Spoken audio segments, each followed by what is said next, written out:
Intinya manusia kalau udah capek kan suka nggak bisa kontrol. Mereka kecapean dan kurang tidur. Fitri Raga Abadi tersayang, hari ini saya ingin memberikan. Lebih serem mana, hantu atau lembur nggak dibayar? Buat orang dewasa yang punya keluarga sebagai tanggungan, bisa-bisa jawabannya adalah yang kedua.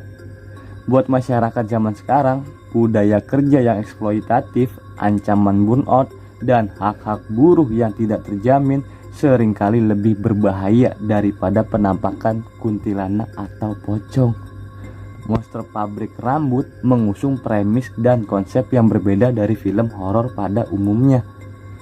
Film Monster Pabrik Rambut menjadi salah satu film Indonesia yang banyak dinanti tahun ini. Film bergenre horor, misteri, dan komedi ini melibatkan sejumlah pemeran berbakat seperti Rahel Amanda, Lutesa, hingga Iqbal Ramadan. Selain itu, kemunculan konten kreator Lukman Hakim alias Kev dan musisi Sal Priadi sebagai aktor juga mengundang rasa penasaran penonton. Sal Priadi tidak hanya tampil sebagai pemain dalam Monster Pabrik Rambut, tetapi juga dipercaya mengisi original soundtrack berjudul Kepala Pundak Kerja Lagi. Rachel Amanda, Lutesha, Iqbal Ramadan, Sal Priadi, Kev. Kepala pundak kerja lagi. Ia mengatakan ide awalnya muncul ketika ia sedang menjalani syuting dan menyanyikan beberapa bait lagu untuk kebutuhan adegan. Saat itu, sutradara Edwin justru meminta lagu tersebut dikembangkan menjadi lagu utuh. Ia juga menjelaskan bahwa lagu tersebut mengandung pesan mengenai solidaritas pekerja serta kritik terhadap budaya kerja berlebihan atau overwork.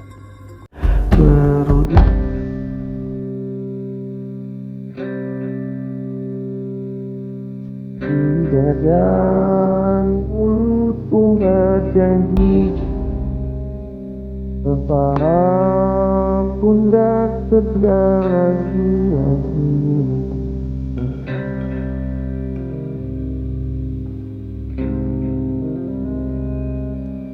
Kisah Monster Pabrik Rambut berpusat pada Putri, seorang perempuan muda yang harus menghadapi kenyataan pahit atas kematian mendadak ibunya. Demi melunasi hutang yang ditinggalkan sang ibu, Putri akhirnya bekerja di sebuah pabrik rambut milik Mariati. Sang ibu yang bekerja di sebuah pabrik pembuatan rambut palsu bernama PT Raga Abadi meninggal dunia setelah beberapa hari tidak tidur demi menjalani shift lembur siang dan malam. Mariati, pemilik pabrik yang baik hati, mengklaim bahwa ibu Putri meninggal karena bunuh diri. Awalnya, ia menerima penjelasan tersebut begitu saja. Namun sang adik, Ida, memiliki keyakinan berbeda. Ia percaya kematian ibu mereka berkaitan dengan sosok misterius berwarna hitam yang kerap meneror para pekerja pabrik. Ida meyakini bahwa ibu mereka meninggal karena kesurupan entitas gelap di pabrik tersebut. Di sebuah pabrik rambut, Putri, si sulung yang terpaksa bekerja di pabrik demi membayar hutang ibunya. Ida, sang adik yang meyakini bahwa ibunya diburu oleh sosok hitam.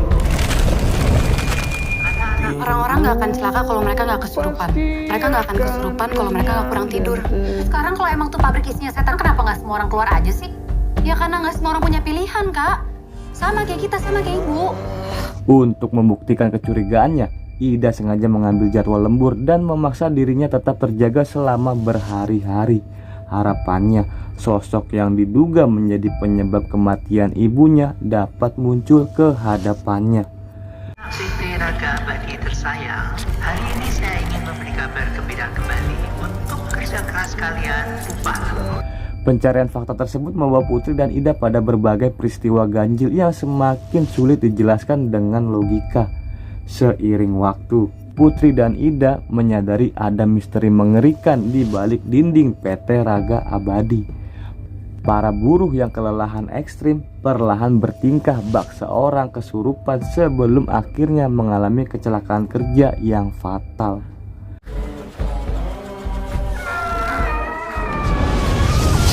Kejadian kayak ibu itu bukan yang pertama kali.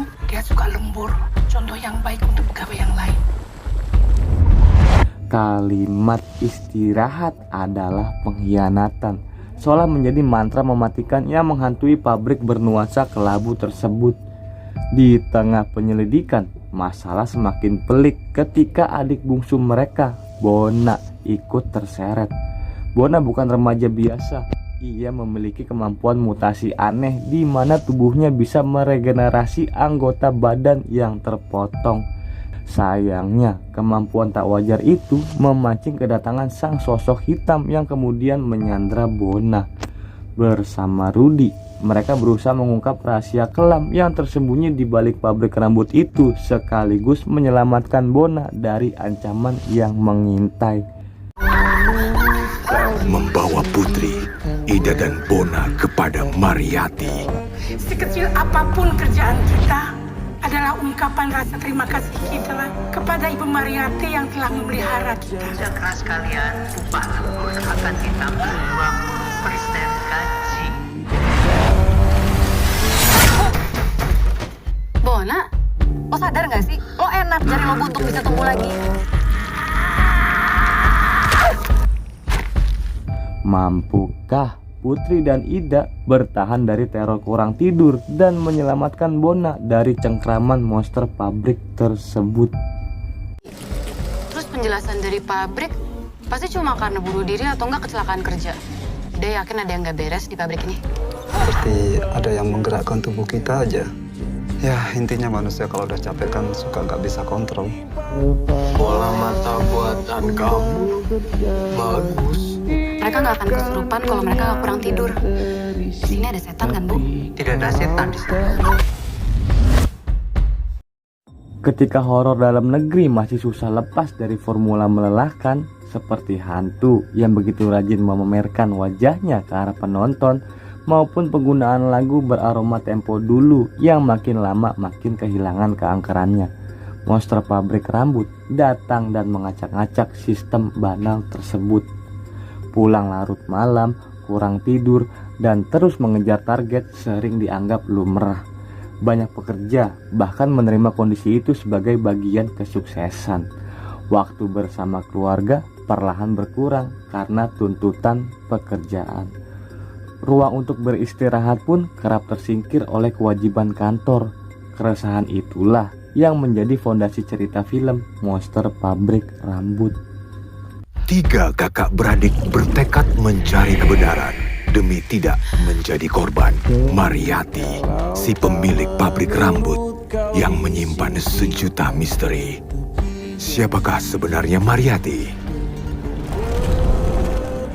Film garapan Palari Film ini melibatkan Eka Kurniawan sebagai penulis naskah bersama sutradara Edwin dan sinias Jepang Daishi Matsunaga. Salah satu hal yang membuat Monster Pabrik Rambut istimewa adalah skala produksinya yang melibatkan banyak negara. Film ini merupakan hasil kerja sama sinias dari Indonesia, Singapura, Jepang, Jerman, dan Prancis. Monster Pabrik Rambut akan mulai tayang serentak di bioskop Indonesia pada Kamis 4 Juni 2026. Sebelum tayang di tanah air, film ini lebih dulu melakukan pemutaran perdana internasional di Festival Film Internasional Berlin 2026 dalam program spesial Midnight. Di sejumlah negara, film ini dikenal dengan judul internasional Sleep No More.